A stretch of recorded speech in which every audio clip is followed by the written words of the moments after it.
Any issues with the setup, any doubts, feel free to ask. Yeah. Can you put up the GitHub repo? Oh yeah, sure. So this is the link. This is the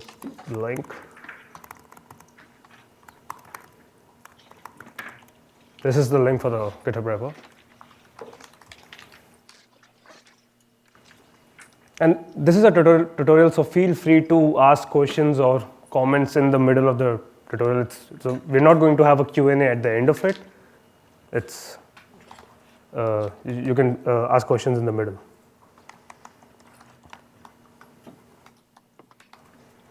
Any issues with the setup? Nope. Cool.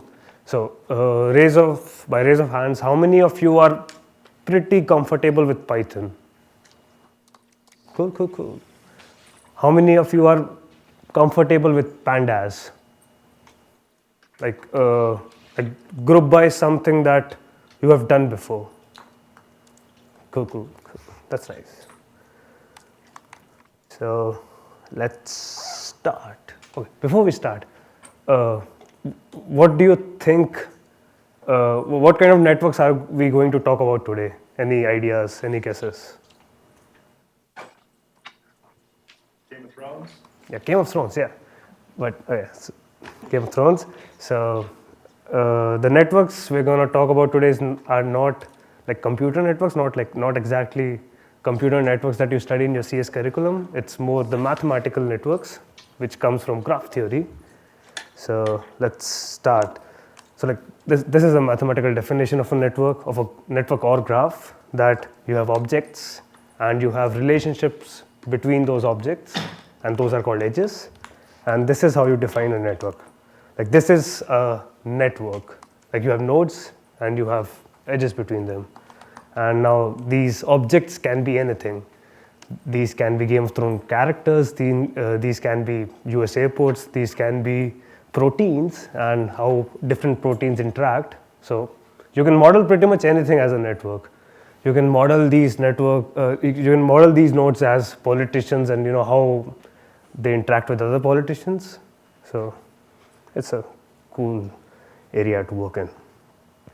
So any example of networks, any real world networks that we can see around? Anyone? Facebook, Twitter. More examples. Road networks. Google Maps. These are all examples. Sorry? DNS? Yeah, TNS. Like how you resolve these requests.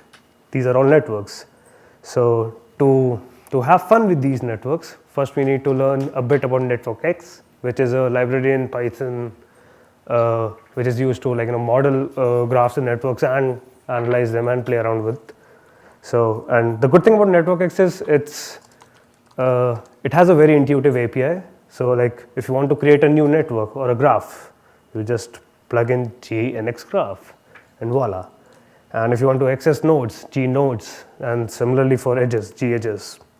And so, okay, so let's create a recipe network. Has anyone heard of recipe network before? I hope no one, because I'm proud of this thing that I think that I came up with this, but I'm not sure. So I have this idea of crawling all the recipe websites and trying to get all ingredients, and if two ingredients are in the same recipe, there is an edge between them, and that's how you populate the network. So I created let's create a very small network out of this. So you have tomatoes, eggs, lamb, and chicken. So you end up with something like this. This is a very small recipe network. So what can we analyze? Can we figure out something from this network? Anyone? What can we say? Can you say anything about this network? About the ingredients? Tomatoes are really useful. Yeah, tomatoes are really useful. This is something we can infer from this network.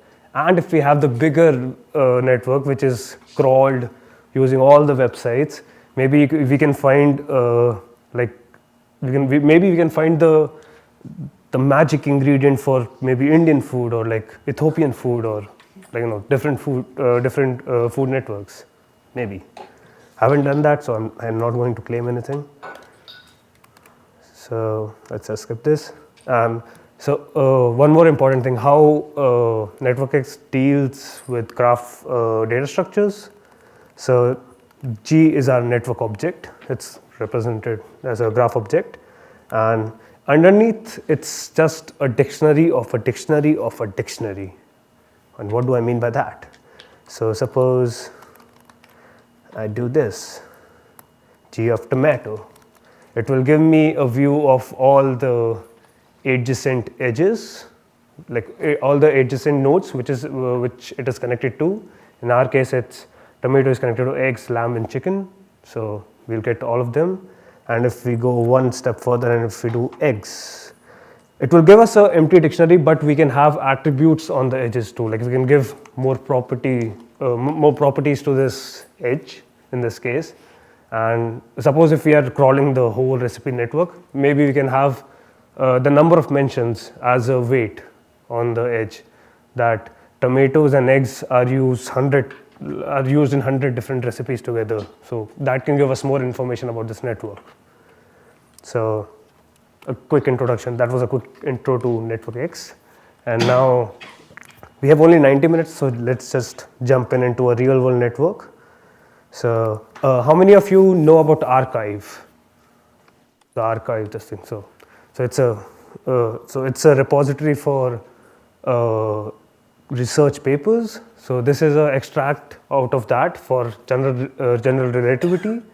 And so if two people have authored a paper together, they have an edge between them.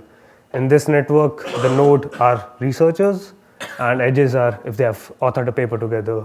And suppose if 6 people have authored a paper together, you'll have a network like this, a complete 6th network in which every author is connected to every other author in the network. Not in the network, in the paper. So let's read the graph.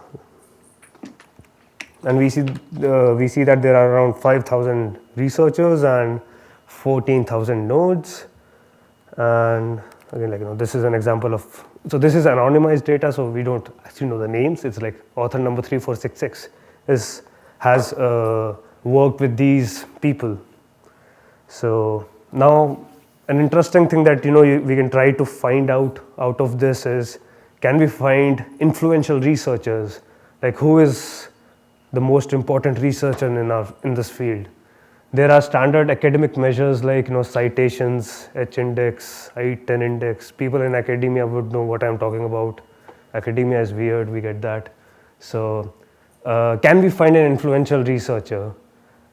And again, that depends how you define influence. But we have created a network out of it. We know how people collaborate, and collaboration is an important part of doing research, at least in the current in this current era. So can we use network science to find important people in this network? So it's an exercise for everyone. You have to create a list of 2 tuples and find the node, find the researcher with maximum degree, which is the maximum number of neighbors. So we have 3 minutes for this. So go ahead. How many of you are doing the exercises? Okay, so that's good.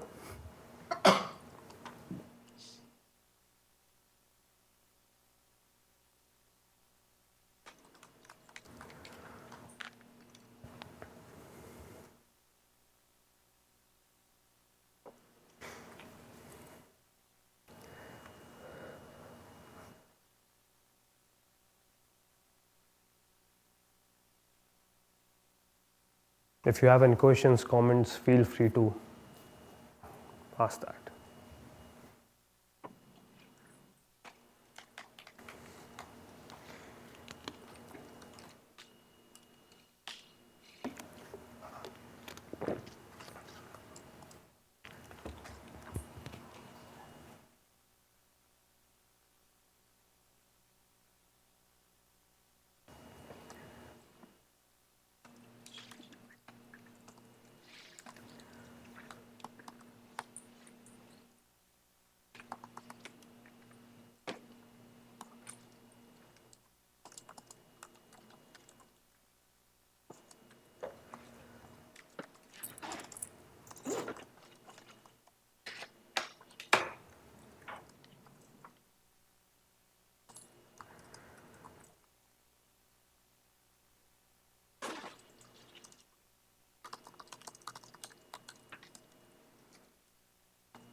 Did anyone end up with this 81? Cool. You don't win a prize. I'm sorry. So, so apparently the author, not apparently, we know that author 21012 has 81 different connections, which means this person has collaborated with 81 different researchers. Does that mean anything? Does that mean this person is important somehow? We don't know. Let's try to figure it out. So, how do you measure importance? This is $1 million question in network science, and not $1 billion question. So suppose I give you a Twitter network of who follows who and all the details about that. How do you? What's the first thing that comes to your mind when I say an influential Twitter personality? Is there any objective metric that you can come up with, or finding the most influential Twitter person? Someone with a lot of followers. Yes, that the number of followers, and that's a pretty straightforward and it makes sense, right? Number of followers should be an important metric in Twitter, and that's what degree is. But because Twitter is a directed network, it's kind of different. So we'll talk about that later. So in this exercise, we found out that 21012 is the most maybe friendly researcher because a lot of people collaborate with this person. So a fancy way of saying what we did just now is called degree centrality. It's a centrality measures are basically to find the influential nodes, and so degree centrality is a fancy way of saying counting number of neighbors and normalizing it by n minus 1, where n is the total number of nodes in the network, which is basically n minus 1 is the maximum number of connections a node can have in a network, in a normal network. So we find degree centrality and we get this. So exercise 2, let's plot a histogram of degree centrality of author's graph of this network.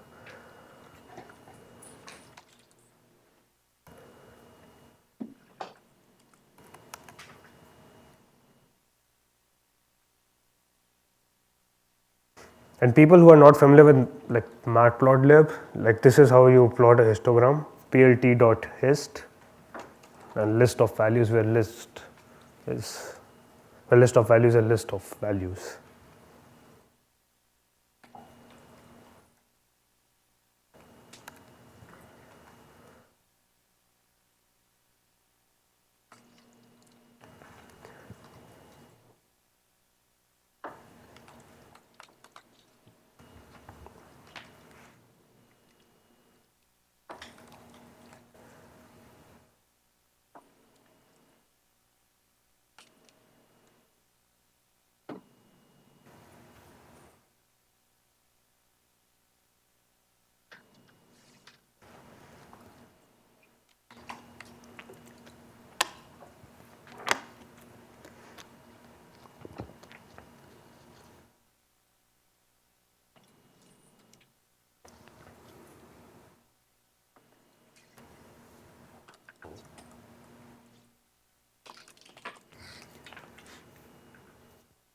Did anyone end up with this looking graph or a histogram? Cool. So can we infer anything from this graph? Anyone?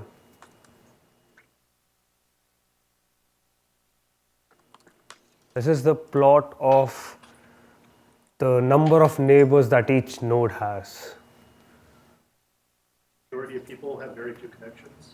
Yes. So you can see that majority of researchers don't work with a lot of different people, but there are few people at the end of the tail who work with a lot of different people. And this is something that we'll see in Twitter too, right? Not everyone has millions of followers. There will be few people towards the end of the tail who'll have millions of followers, but majority of us, I hope in this room, have maybe 100, 200 followers, and that's what make up the bigger part of this graph. So we're going to take a detour and talk about something which I find very interesting. I'm sorry for that. So in 1960s, graph theory was really picking up steam in in academic mathematical research, and so they came up with a random graph model. Like everyone was looking for one random graph model. I want to make a random graph. I don't have access to data like real world data. I want to make a random graph. So these two people, Paul Erdos and Rennie, came up with a model for a graph that it was a very straightforward model that I'll just attach a probability of having an edge between any two nodes as x, and that's my random graph model.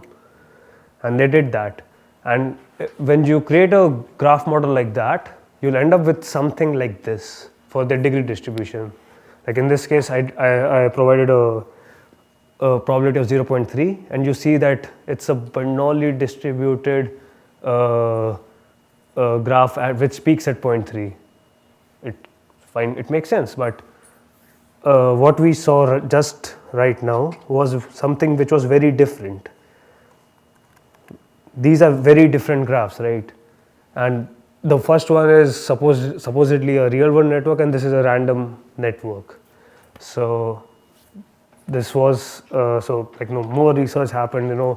Can we try to create a random model that somehow depicts real world? So in late 90s, they came up with this, two people, Barabasi and Elbert, came up with this model called the Barabasi-Elbert graph. And when you plot that out, you'll find this.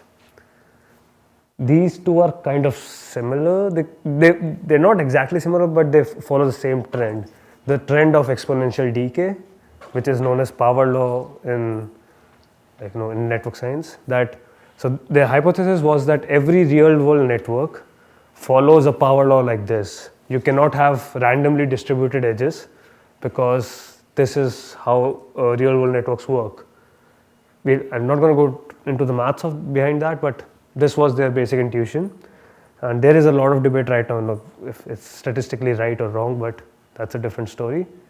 So, but this is the takeaway, that real world networks kind of follow power law, if not exactly a power law, but they have an exponential decay trend for their degree distribution, which is the number of nodes every node has in a graph. Now let's come back. So another important thing that we should know about networks is sometimes having a network like this is very bad. Suppose this is a road network. Okay, suppose you are mayor of your, not mayor, like you're president of your country, and you have cities and you are planning new roads. And this is the current state of your road networks. And there is nothing stopping to have a road between 7 and 9. It's not like they're on some islands. If you have a network like this, it's a very bad road network. You don't want people stuck in cities 7 and 8 to not have access to not real world, but the other part of your country. So sometimes you shouldn't have this in your network, and sometimes it's good to compartmentalize. So you should know about this. So let's use this idea in our author's graph. Can we find people? So our motive here is to find that do people do research independently? Do they have their own cliques of doing research, or everyone collaborates, and you can somehow go from one person to another person in this network by jumping between mutual collaborators. So when you try to do that, we find that out of 5,000, 4,000 of them do collaborate. They are in the same big component, but you have still people who don't really collaborate with other people, who just do their own work. And then we have this one lonely person, one lone wolf, who doesn't like to work with anyone else, and they publish their papers alone. Fine, maybe they are that smart. So let's now just create some subgraphs out of it. By subgraphs I mean every component itself is a graph now. And if we try to like draw some random graph, not random graph from this sample, so we see that we have like 6 people in this part and 3 people in this part. So maybe it's like this person is a research, like this person knows to these collaborators and these collaborators, so this person is the glue between these two research groups, something like that. Another very important application, shortest path in a network. There are well-known algorithms for this, like the basic one is just do DFS or BFS, you'll find the shortest path. If you have weights, you do Dijkstra. Like this is this is what we learn in DSA and when we learn graphs. And like this has very if you're working for Google Maps, this is something that you would be interested in. Like while you are creating routing algorithms, this is an important thing to know about. So we should know about this. So suppose if I try to find, and NetworkX has these algorithms implemented already, so you don't have to write your own DFS every time that you need to do this. So suppose if I want to find shortest path between 8 and 3, you'll see that it's not possible. So NetworkX will give you an error. So it will help you with that. So let's this is like trying to find the distance between 2 different authors. You'll see that it's a difference of 6 if you want to jump from 22504 to 23991 author. So it's time for an exercise again. People who have heard about 6 degrees of freedom. Can someone tell me that?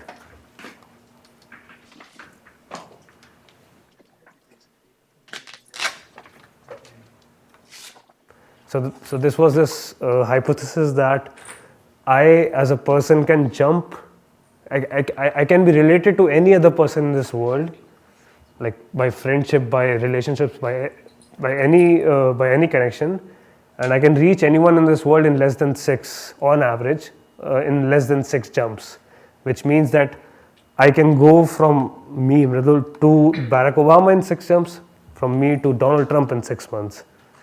6 jumps. So like everyone is very connected. This was their hypothesis, which is sometimes also known as the small world hypothesis, that we live in a small world. So that's 6 degrees of separation. And people who have heard about Erdos or Bacon number, anyone? Can someone tell me that? Your Erdos number is a 1 if you've published a paper with Erdos. It's a 2 if you've published a paper with somebody who's published with Erdos. Exactly. So like so Paul Erdos was a researcher who used to travel around the world and just collaborate with people and publish papers. And if you publish a paper with Paul Erdos, you get the number 1. If you publish the paper with someone who has published a paper with Paul Erdos, you get the number 2, and so on. Like Paul Erdos is not there anymore, so like getting the number 2 is very prized. Like it's a stupid thing, but it's prized. A lot of people try to do that. And similarly, there is a Kevin Bacon number 2, which means that if you have worked in a film in which Kevin Bacon was involved, then you get the number 1. If you have worked in a film with someone who was involved with Kevin Bacon in their film, then you get the number 2, and so on. And then there is a Kevin Bacon number. Then there is a Erdos Bacon number, which is the sum of both, and apparently someone has number 4. So that's pretty nice, I guess. So in this exercise, we try to find the 22504 number of the network, and hence use shortest path. Basically, you try to find the shortest path from every node to 22504 and store that distance. And then we plot out a nice graph out of it.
Did anyone end up with this looking graph?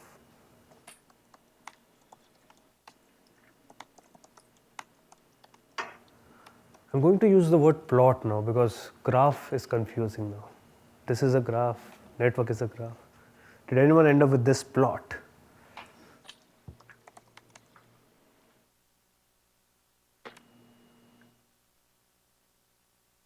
And what can we infer from this plot? Look at the peak. Where is it peaking? 6. So did we just prove 6 degrees of separation? No, we didn't. I'm not claiming anything, but there seems to be some truth about this thing, about this hypothesis. So if you want to do a more thorough proof of this for this data set, you should calculate the distance between every 2 nodes in this network and find the distribution of that. And to do that, you basically calculate the average shortest path length in this network, and you will find that it's 6.04. It kind of peaks around at 6. So maybe that's something. I'm not claiming that proves anything, but maybe that's something. So actually Facebook tried doing this like when they had like around 1.4 billion people. So they tried to find the average shortest path length of their network, of their friendship network. Like A is connected to B, B is friends with C, C is friends with D. Like this, how can I go to any other person on the Facebook friendship network in how many number of jumps? And you could see your number, like your degrees of separation, but they removed it now. I don't know why, but they removed it. And like I think for me it was like 3.17, which means that in average of 3.17 jumps, I can reach anyone on Facebook, and I think that's pretty nice. And I think that's the biggest experiment that you can do with 6 degrees of separation. But again, it has a lot of bias because like people who are on Facebook versus people who are not on Facebook are different sets. So you can't really claim anything about this. And I think Zuckerberg had of 2.8, so maybe he knows about more people on Facebook. Maybe not, but he has access to the database, so he knows about everything. So let's talk about Game of Thrones now. How many of you like Game of Thrones? Okay. How many of you don't like Game of Thrones? What? No one? That's surprising. How many of you don't care about Game of Thrones? Even I don't care. I just saw Game of Thrones because I have to have to create this tutorial. So it was for work. So I didn't enjoy Game of Thrones. So people who like Game of Thrones, have you seen this? Has anyone seen this picture before? So like people who know Game of Thrones will see that this picture kind of makes sense. So basically, this is the larger the font, the more important you are. We don't know like how they define importance is, how important you are right now, but the larger the font, more important you are. And according to the color, you have your own little communities or families, as you may say. So this picture kind of makes sense if you are familiar with Game of Thrones. So our aim in the next 30 minutes is to understand this picture in a better way. So this was done by this was done as an undergraduate thesis project at Maclester College, and so basically they scraped the books and created a network out of it. And the methodology for that was if you have 2 characters in a 15-word distance, then you create an edge between them. I know this is not the best way of doing it, but this is one way of doing it, or one way of creating a network. And the good thing about this is that suppose you have things like the king did that, the queen did that. We don't know which king or which queen we are talking about, right? So it had a lot of manual work too. So it's a pretty nice network in that, and it's a pretty nice data set in that way. And they have a blog too if you want to follow. They keep on doing new stuff. networkofthrones.wordpress.com. So let's try to do this. let's load in the data set, and if you look at the data set, it's so you have a source, you have a target, you have a type, you have weight and book. So type is undirected, that means the so in networks there are fundamental two type of networks. It's undirected and directed. In undirected networks, you have no direction to the edges, which is like Facebook. If I'm friends with A, that person A is friends back with me. If that person A blocks me, then we are no more friends. But in Twitter, for example, if I follow a person X, that does not necessarily mean X follows me back. So that's a directed network. So that's the difference here. And in this data set, all edges are undirected, so that column doesn't make any sense. And even source and target doesn't make any sense, because you have source and target only when you have direction involved. That you go from source to target. So let's just treat them as two different characters, and the edge, and there's an edge between them, and weight. And weight means the number of interactions there are in that book. And how you define interaction is the number of times you had a character in the 15-word distance. So for example, Aegon and Eddard Stark had 4 interactions in book 1 according to this data set. So let's create graphs out of it, networks out of it. And for example, if you look at a edge in this network, it's like Jamie Lannister and Loras Tyrell had 3 interactions in book 1. So this is like the description of the data set. So we have 5 different graphs for 5 different books, because there are like 5 books right now. We'll have a 6th book hopefully. So now it's time for the most important question of our life. Who is the most important character? Why should, okay, I'm going to try hard not to give any spoilers, because if you are still behind or something, but I'll try hard, no guarantees. So let's try to find the most important node in this network. Is it Jon Snow? Is it Tyrion? Is it Tyrion Lannister, or it's Daenerys? We don't know. Let's see what maths tells us, because maths is objective. So that's good. So let's start with degree centrality, the one we did, like we saw for authors, to find like who has the most who has the most interactions with the most number of people, which character is connected to the most number of characters. And according to that, Eddard Stark is the most important character in book 1, and Jon Snow is the most important character in book 5. And this kind of makes sense if you know Game of Thrones. And you can see that Eddard Stark is nowhere to be seen in top 10 of book 5. Something happened. I don't know what. Something happened, I don't know. So again, this is a real world network. Remember, it's a real world network, and we see a similar exponential decay here. So maybe that model wasn't that off. Even with all its criticism, it's not that off. We see an exponential decay, and this is a fancy way of plotting the same thing. It's a log plot of it. If you are in academia, you'll understand why I did that. Because we like to keep things fancy. So time for an exercise again. Let's create a new measure, which is called weighted degree, in which instead of just counting the number of nodes, we basically sum the weights of the adjacent edges, not nodes, and let's do that. And let's see if that makes any difference in our ranking of most important characters.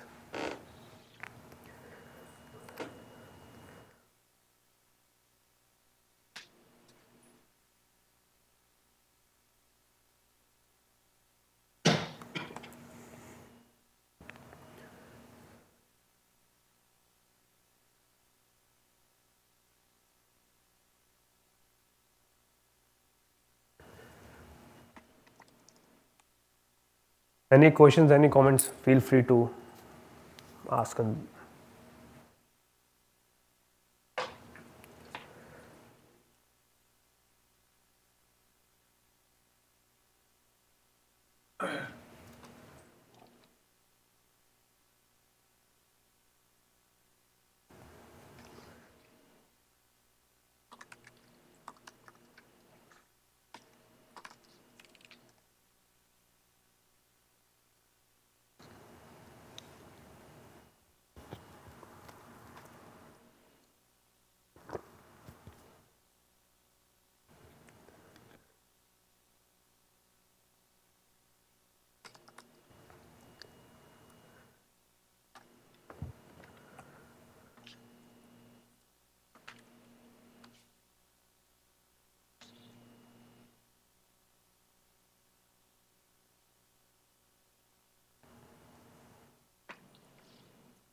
So did anyone end up with this looking plot?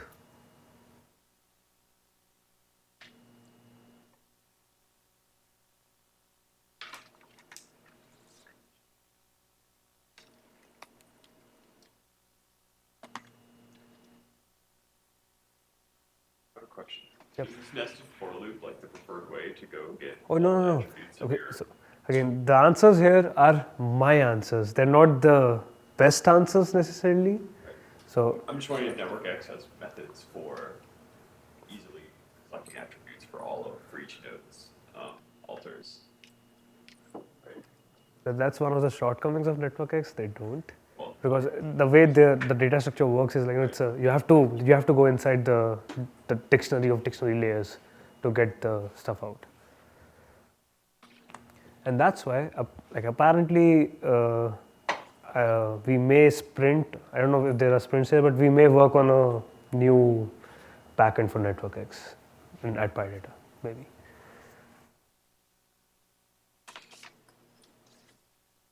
So if you look at this plot again, we find kind of exponential decay, and yeah, maybe so this works. And if we look at the new ranking according to a new measure, weighted degree, we see that Eddard Stark is still the most important one, but it bumps up Jon Snow from 5th position to the 3rd position in book 1. So maybe this is a good centrality measure.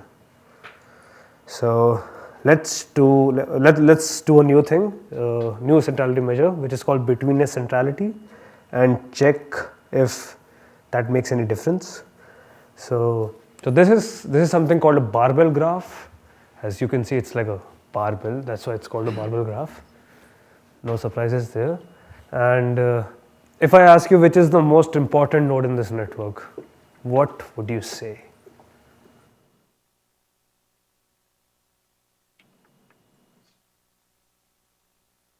The two right to the left and right of that. Yeah, I mean, if you look at degree, if you look at just number of neighbors, then it's these two, right?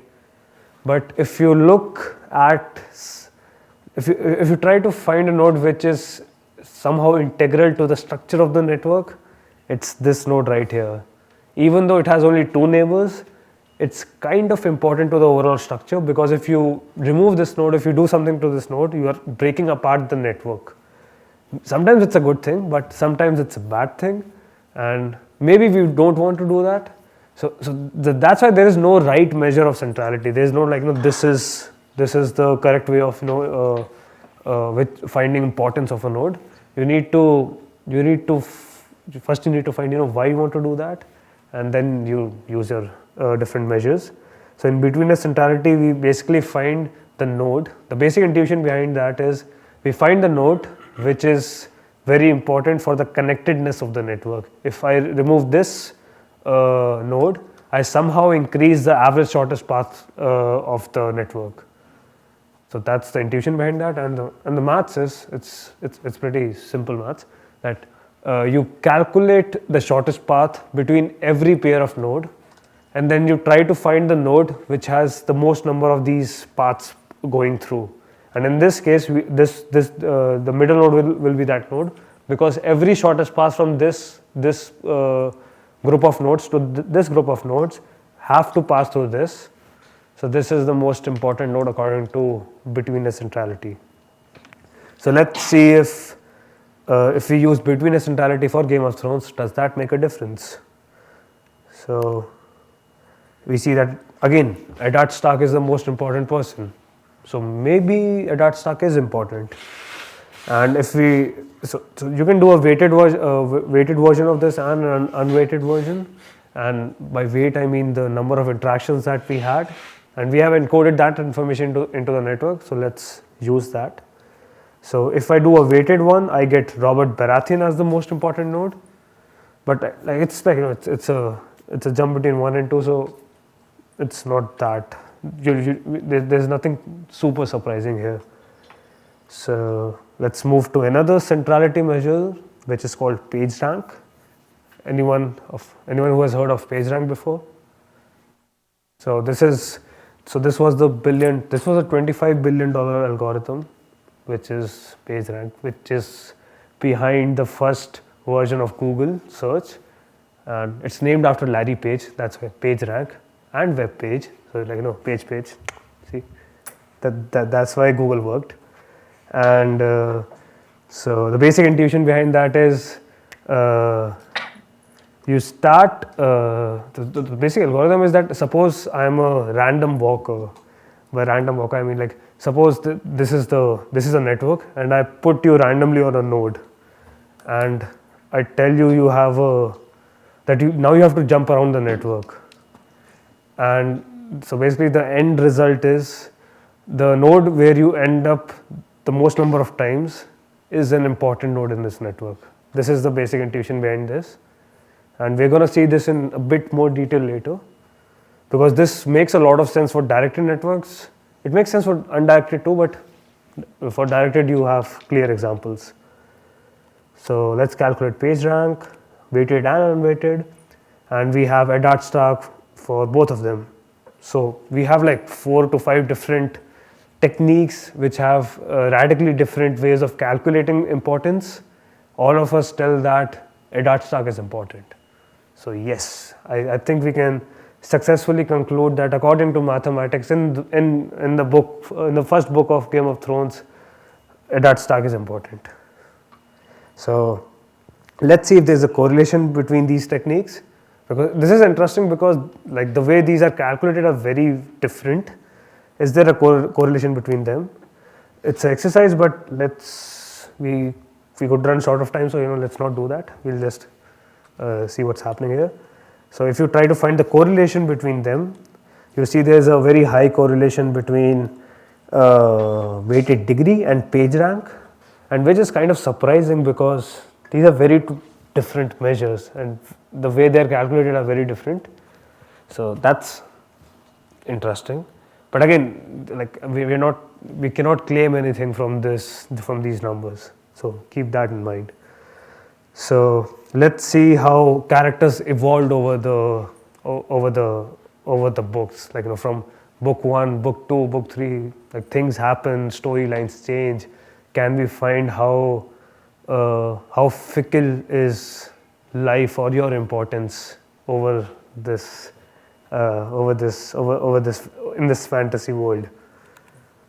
So let's do this for Eddard, Tyrion, and Jon Snow, and we see that Eddard was the most important person, then a slight drop off, then ultimate demise into nothingness, and then we have there's a research from book 4 to book 5 for Jon Snow. So like these things would make these things would make sense if you watch Game of Thrones, and I'm sorry if you don't watch Game of Thrones or don't remember these things, or if you're behind and you don't know what's going to happen. So let's create a set of characters. This is just a very bad looking code for finding the top 5 from a union of top 5 from every book, and let's see their evolution of how the importance wavers around. Sorry about this thing. You can't zoom into this. So we see that at the end, this is for degree centrality, and we see that this is a dart stack, and in the 5th book we have Jon Snow and Daenerys. That's Daenerys. Yeah, Daenerys.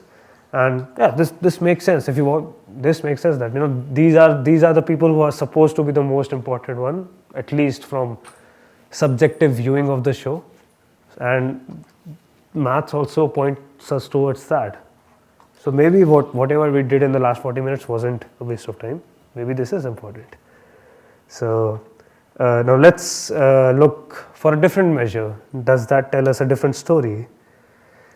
And it's loading, and it does tell us a different story. So this person right here is not Jon Snow, is not Daenerys, it's Stannis Baratheon, and that's kind of weird. Stannis Baratheon he's not a useless character, but he's definitely not the most important character if you ask someone who watches Game of Thrones. But according to Betweenness Centrality, he is the most important character in book 4 and in book 5. Why is that? I don't know. Like, I honestly don't know. But we can infer things because we know what Betweenness Centrality is, and we know he's the most important character according to Betweenness Centrality. So let's see what's up with him. So this is my hypothesis. So this is what's happening. So if you remember, something happened at the wall, and so in my hypothesis, this is Stannis Baratheon, and he's the glue between two different families, or like I'll say communities in the network. And if you remove Stannis Baratheon, it will break apart the network, or it will reduce the connectivity of the network. So that's why Stannis Baratheon is important. So this is the surprising part of Game of Thrones network analysis. And yeah, and you see, like, Jon Snow is the degree centrality person who's the most important one in book 5, and Stannis Baratheon is the most important according to Betweenness Centrality, which is a surprising result. So now let's talk about a new thing in networks, which is a very hotly debated research topic. That's community detection. It's hotly debated because no one knows the definition of it. Like, there's no clear definition of what is a community in a network. So people just come up with their own stuff and like they write a paper. So we're going to use something called Luan community detection algorithm. Let's not explain the maths. It's basically, it tries to find dense subclusters in the network. We'll see what we'll look at what I mean by that. So suppose, wait, what? Yes.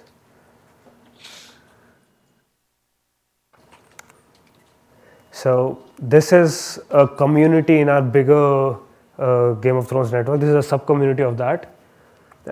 And we see that connections here in this community are very like dense. Like, everyone, like, it seems like everyone is connected to each other. And this is the same with like all other communities in the network too. Like, these are sub-communities. Yeah, so I missed this one. So basically, this is our fancy drawing plot in which different colors represent different communities.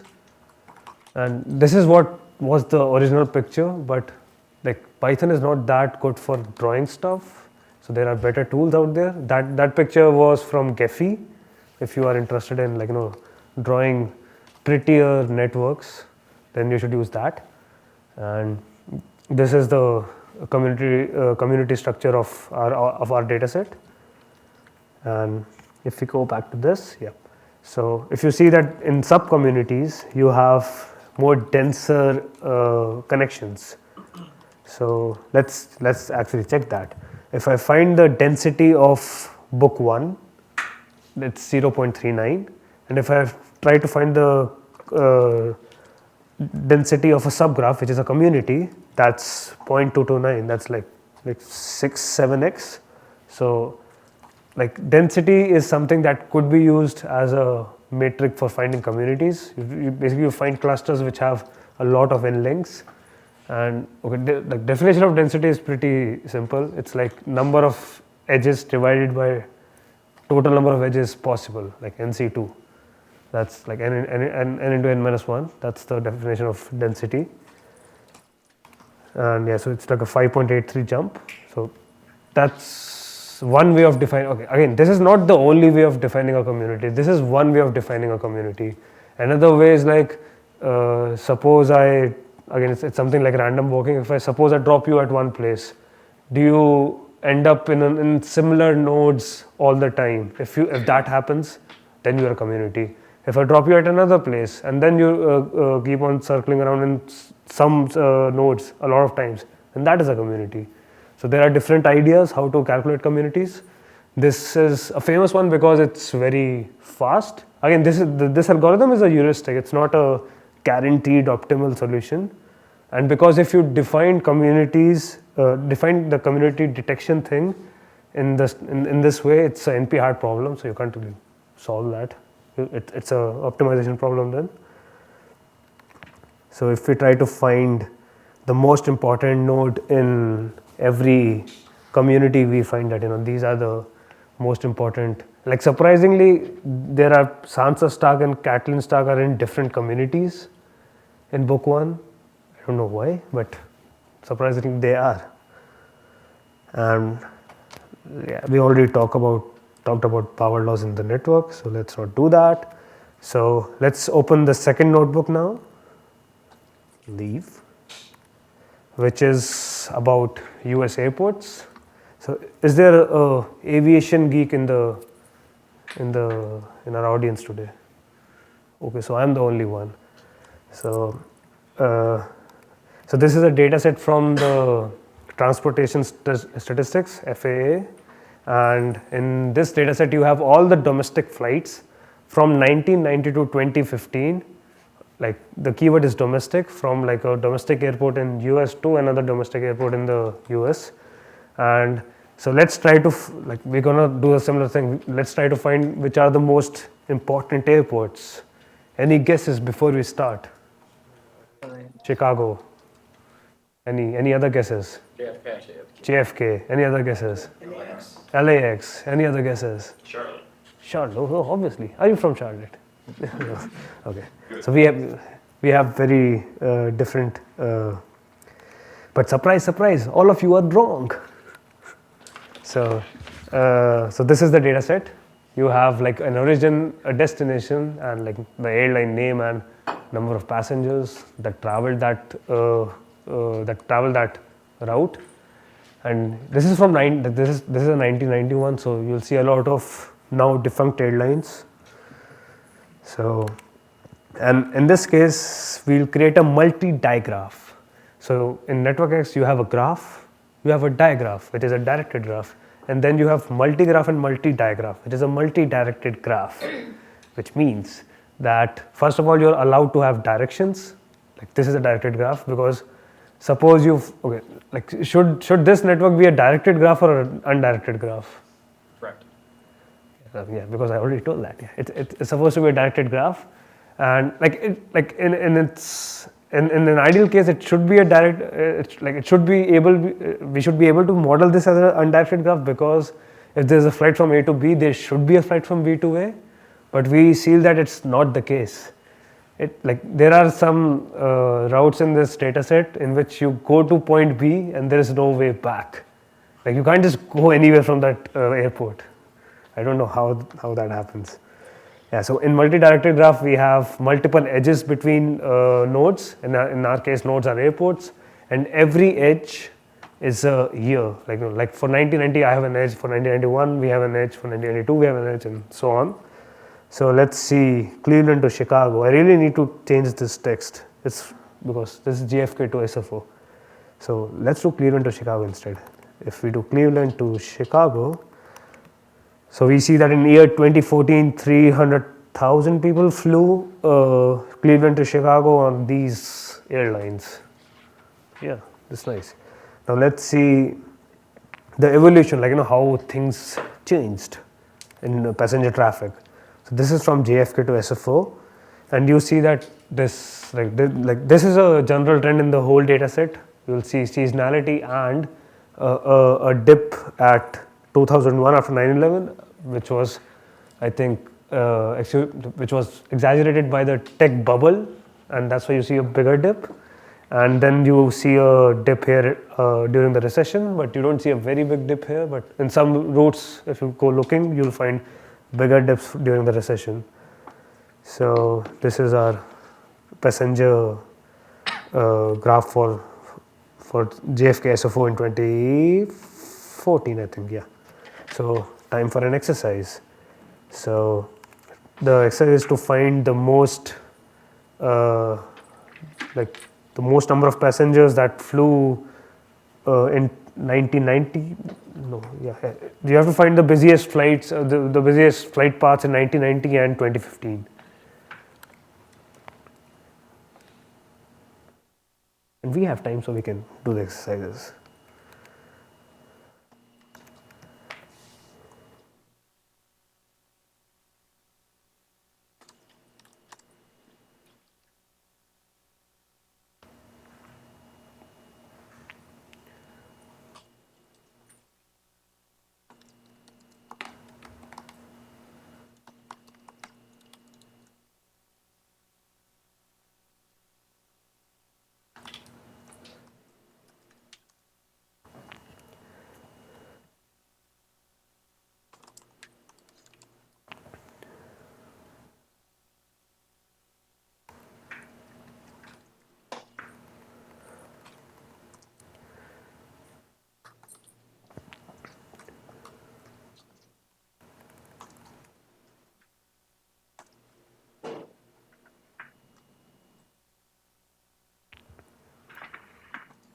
And there are two ways of doing this. One is to create a network, like use the network and try to find by iterating through all the nodes.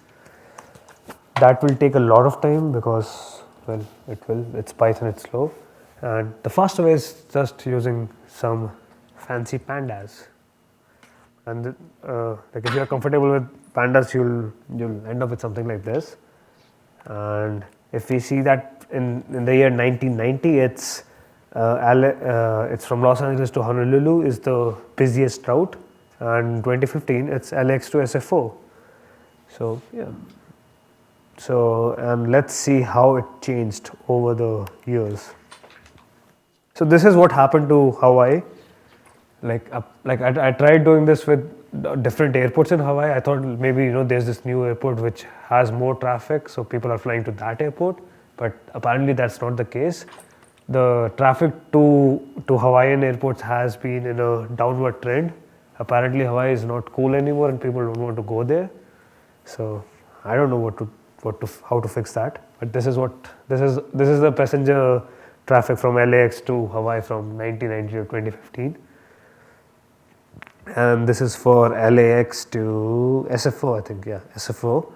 And you see like the usual dip here, and surprisingly not even a dip after the recession. So maybe people from LAX to SFO didn't really were rich, they didn't care about that. So let's create a 2015 passenger graph, and by 2015 I mean like let's extract the network for 2015 because we're going to play around with that. And this is the lat long of all the airports, and we'll not do this exercise. If we plot the airports, you'll see something like this, and you see there are a lot of airports in Alaska. And keep that in mind because that will be important later on. There are a lot of airports in Alaska, and you'll see these airports, and these airports are considered domestic because I think they are like if they are US military bases, then the flights between them are I think considered domestic. That's why you have them. And this is the same thing, just plotted in a different way. So what about the degree distribution? Remember, this is a real world network. And here we go, an exponential decay again. So maybe, just maybe, those people weren't that crazy. Yes, it does follow a exponential decay for real world networks. And we'll plot a log plot just to make things fancy. And like in a perfect, it's not just to make things fancy, but in a perfect exponential decay, you'll see a straight line, but you'll see, but this is because this is not exactly following a power law. You'll see you'll see the straight trend rather than a straight line. So going back to PageRank. So this is a very famous pictorial representation of PageRank. This is what you will get if you go to Wikipedia.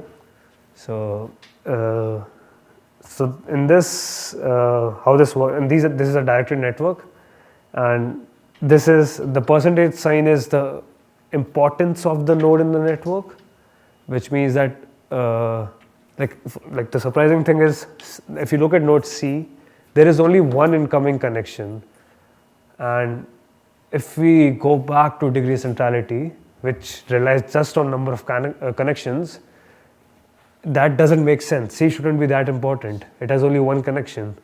Like only one website points towards point C, to node C. Why is that important?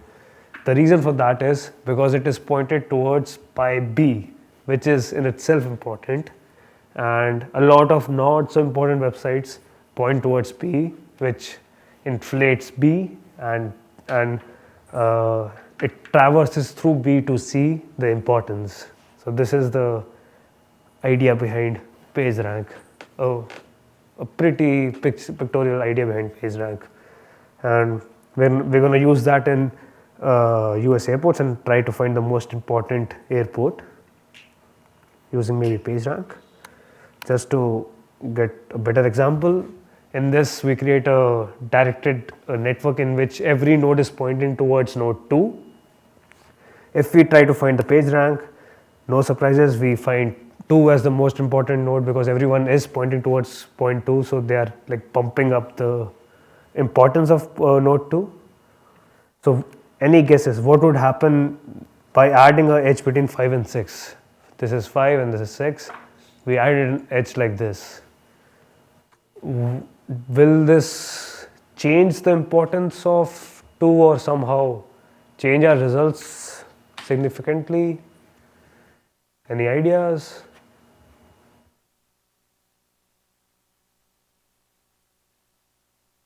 Like which should be the most important node now? Is it still 2? Is it maybe 5? Is it maybe 6? Or maybe 1? Still 2. Yeah, it should. Yeah, it is still 2, and we'll just see that 6 is a bit bumped up because you have one more connection pointed towards 6, but it's still 2. But what if we add an edge from 2 to 8? There's a new edge which points from 2 to 8. Which should be the most important node now?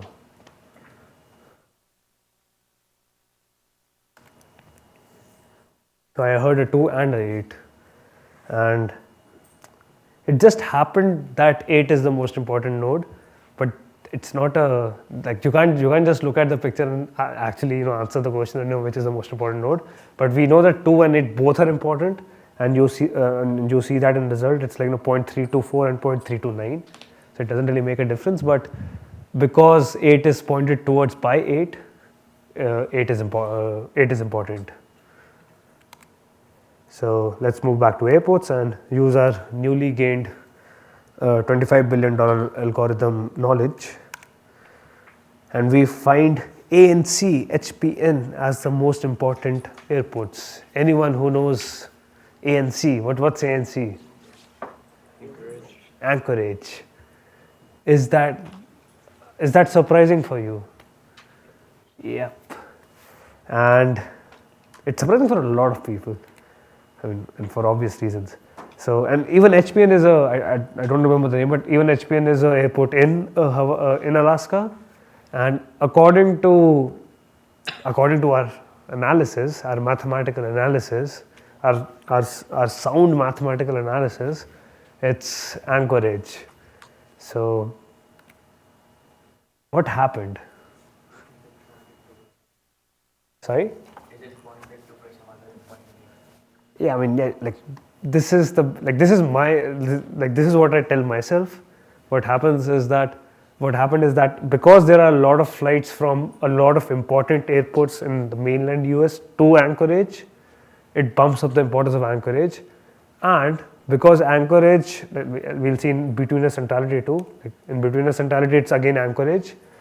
And because Anchorage is connected to a lot of local airports in Alaska, which don't have direct flight from all the major airports in mainland US, that bumps up the betweener centrality score of Anchorage because it's connecting a lot of local airports to mainland US. And if you shut down that airport, you're breaking apart the network. You're decreasing the connectivity of this US airport network.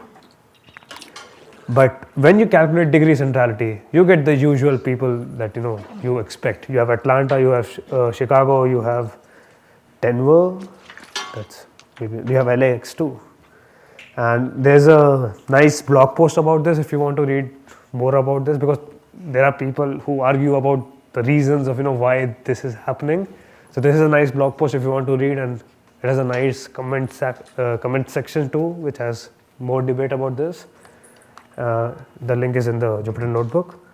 And so if we look at the weighted version, okay, again, disclaimer, right now we just saw the structure of the network, which means that if there is a edge between New York to San Francisco, it doesn't matter if there are millions of people flying, it doesn't matter if there are thousands of flights. I treat that as one. If there's a flight from New York to LA, again I treat that as one. These are same edges. There's no more information between these edges. But as soon as I do weighted when I add information about number of passengers that are flowing through this network, I get kind of different results. I get Seattle as the most important airport for betweenness centrality. It's happening. It will come, Seattle, hopefully. So okay, Seattle is the most important for betweenness centrality, and for PageRank you have, I think, Chicago. Let's wait.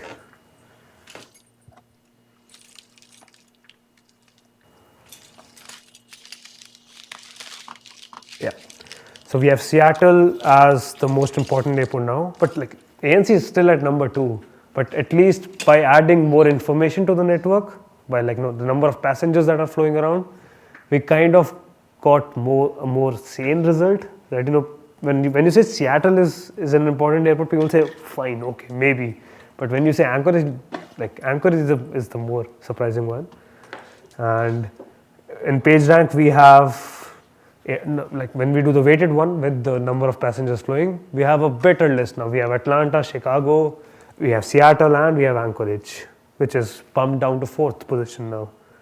So, but we can see that like doesn't matter how you try to model, Anchorage is still up there somewhere. So Anchorage is important. Maybe not the most important, but Anchorage is an important airport. Let's just keep, that's the takeaway from this debacle. So another, like suppose we live in a nice socialist society where the government cares about its citizen, and like people are like they're doing things just to make everyone's life easier. So, and in that case, and you are head of the aviation department, in that case you would like to decrease the average shortest path of this network. And what do we mean by average shortest path? Like the number of flights I should take to reach from point A to point B should be less than maybe like 2. I shouldn't have like 3 or 4 layovers if I want to travel from one place in US to the another place in the US. That's what I mean by like decreasing the average shortest path length. Let's try to calculate that, and we get an error. So we get this error called graph is not weakly connected. Okay, let's just focus on connected, not weakly. Graph is not connected. That seems dumb, because that means that there are airports in US which you cannot reach, for example, from LA.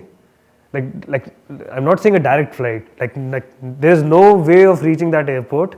Doesn't matter how many jumps you make, and that seems weird and dumb. So let's have a look at that. When we calculate the weakly connected components, we see that there's this one component which has all the airports, and if we go down, keep on going down, there are these 3 airports. So there is this one component for SPB and SSB, and then there's one component AIK. So that airport is in itself, there's a flight from AIK to AIK. So does anyone know these airports? Okay. So apparently there's this seaplane company. It's a seaplane airport. So there's this seaplane company which flies from SPB to SSB. So I mean that's okay. It's a seaplane company which just keep on flying between these 2 airports. But AIK is still a mystery to me. If anyone finds out what's wrong with AIK, just tell me. So this is the data set. There's a flight from AIK to AIK. There are 0 passengers. I don't know how many went up and how many came down, but there are 0 passengers. And again, these are not charter services, these are scheduled flights.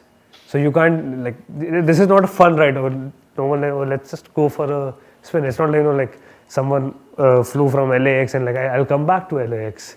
These are scheduled flights, so this is a anomaly in the database maybe. So let's just remove them because we don't care about them. So now we have a weakly connected graph, but we don't have a strongly connected graph. And what does that mean?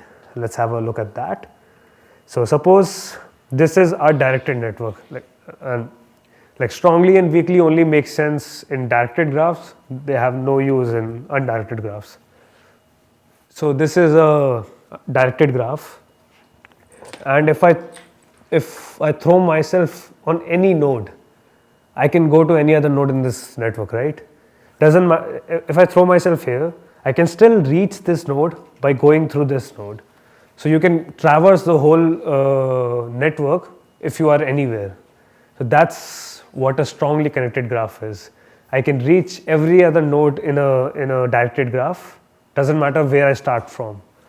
But suppose I have this edge.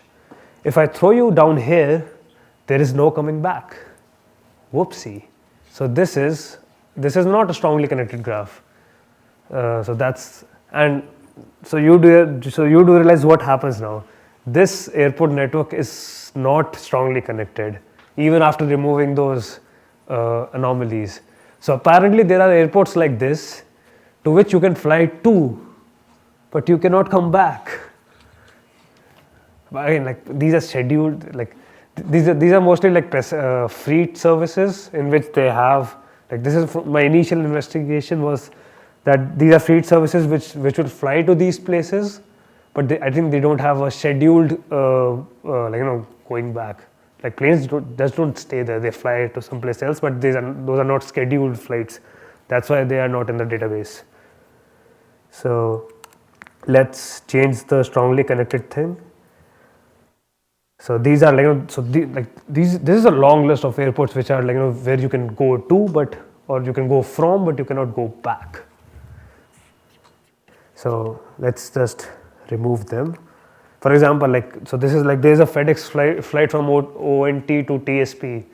So you can go to TSP, but you cannot come back. And let's create a strong version of this graph, which is like a strongly connected version.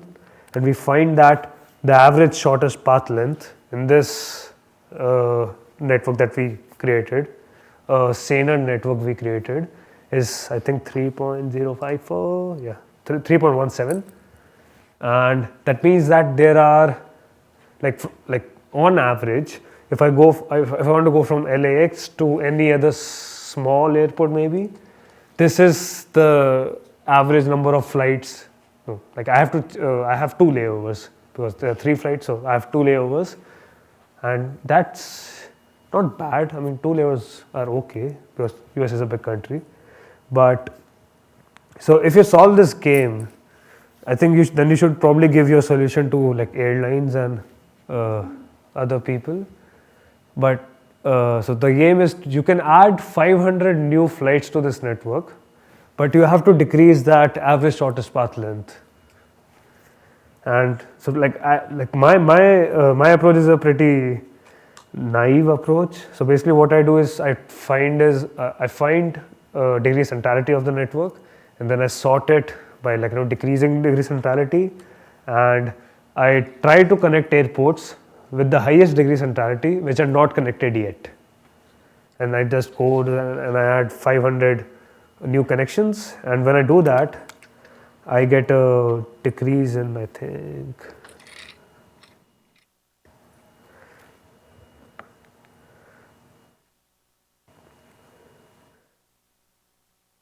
I got a decrease to 3.08.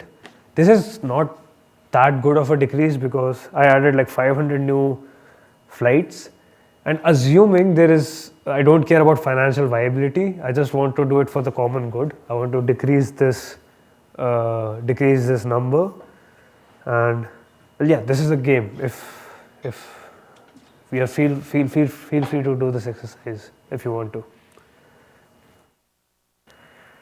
And feel free to share ideas too. You don't have to actually code it. Can anyone think of a better way of adding new flights to decrease the shortest path length?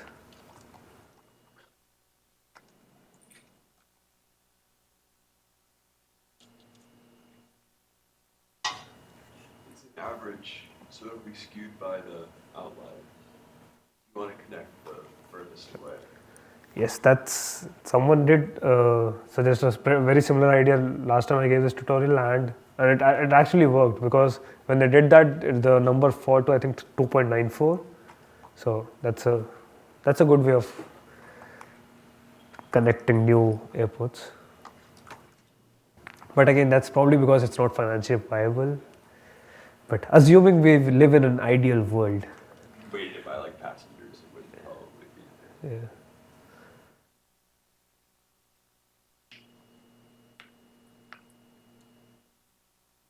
Any more ideas of helping the world become a better place? Oh wait, this is LA, this is not SF.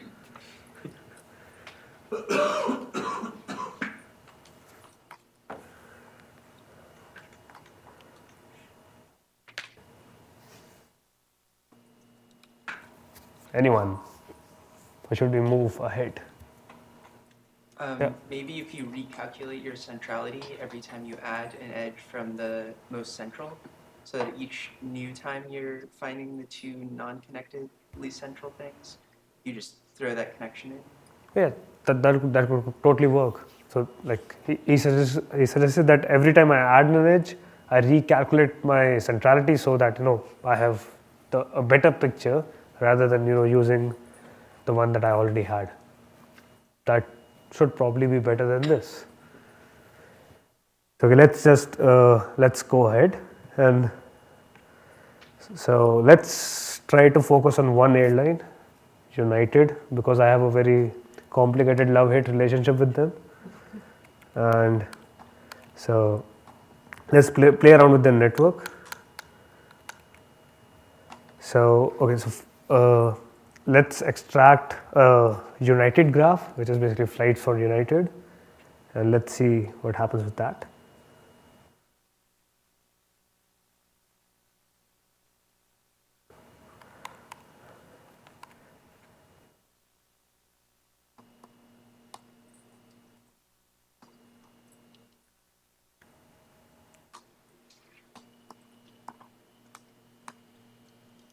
So in this graph, so we have 2015 flights of United, and the length of this network is, by length I mean the number of nodes, which is 134. So in this data set, we have 134 nodes, airports which have United flights, and there are 1100 flights between them. Again, this is the number of routes. This is not the number of flights. So that's a difference here. So it's, for example, like I think there are 25 flights between New York and Chicago just by United, but that's counted as one in this one. So keep that in mind.